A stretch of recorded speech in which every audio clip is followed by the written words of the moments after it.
Elon Musk ayaa noqday qofka ugu maalqabeysan caalamka kadib markii ay hantidiisu gaartay $185 bilyan oo u dhiganta $136 bilyan oo geni. Haddaba ku soo dhawaada mowduuceena maanta.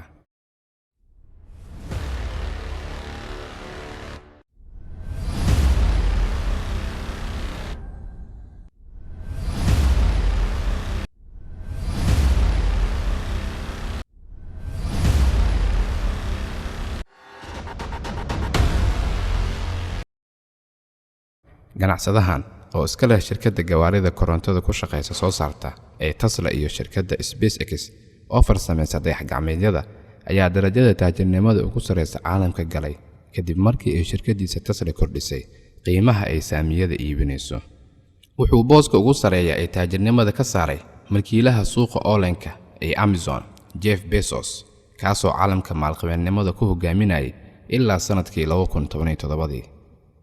Shirkadda gawaarida korontada sameysa ee Tesla ayaa qiimaheeda sare u kac yeelatay sanadkan, wuxuuna qiimaheeda suuqa gaaray $700 bilyan markii ugu horeysay.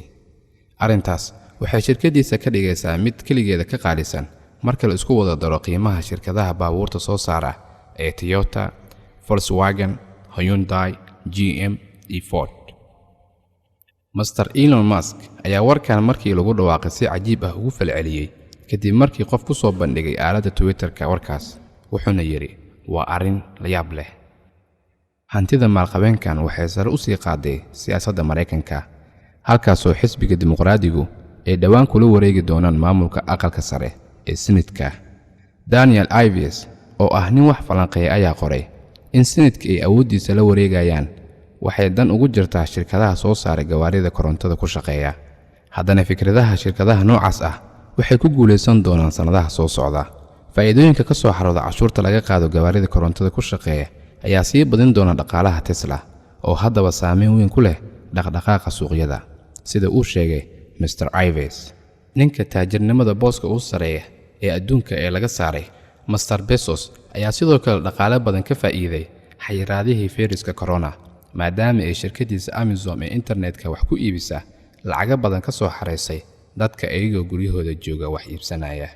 Hase yeeshee, 4% ka mid ah ganacsigiisa ayuu siiyey xaaskiisii hore, Mackenzie Scott, kadib markii ay kala tageen, taasoo Mr. Elon Musk ka caawisay inuu kala wareego booska taajirnimada Mr. Bezos. Hantidiisuna waxay korortay xilligii uu corona jiray.